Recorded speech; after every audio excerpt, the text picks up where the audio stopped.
বর্তমান মুসলিম বিশ্বের আরব নেতৃত্ব, তারা তাদের উত্তরসূরিকে তারা কি বলবে যে এই ফিলিস্তিন, এই গাজায় এই গণহত্যা চালাচ্ছে যে ইসরায়েল, তার বিরুদ্ধে কি তারা কোনো পদক্ষেপ নিতে পেরেছে? সরাসরি দক্ষ কোনো পদক্ষেপ নিতে পেরেছে?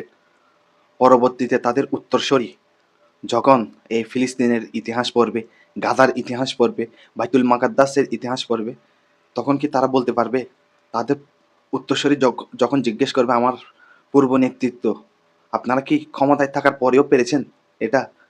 কি আপনারা স্যাংশনের বই করতেছেন, নিষেধাজ্ঞার বই করতেছেন?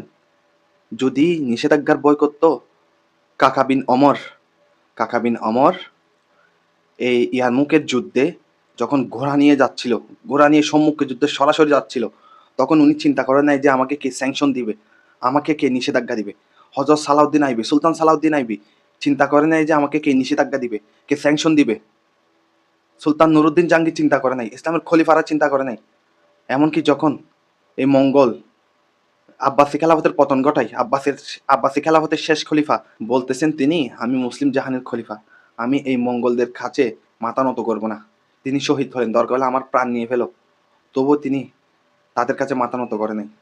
আপনি শাহজালালের উত্তরসূরি হতে চেয়েছেন, যাদের আত্মা প্রাণী।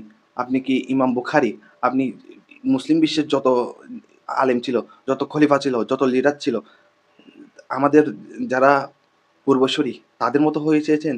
তাদের বংশ হয়ে আপনি কিভাবে এই স্যাংশন, এই নিষেধাজ্ঞার ভয় কিভাবে আছেন? আমাদের উপর নিষেধাজ্ঞা দিবে? হ্যাঁ, তো যদি নিষেধাজ্ঞার কথা মুসলমান চিন্তা করতো, তাহলে ইসলাম ধর্ম আজকে কোনায় কোনায় ছড়ে যাইতো না। ইসলাম ধর্ম আজকে পুরো দুনিয়ার মধ্যে আজানের ধ্বনিটা শোনা যাইতো না।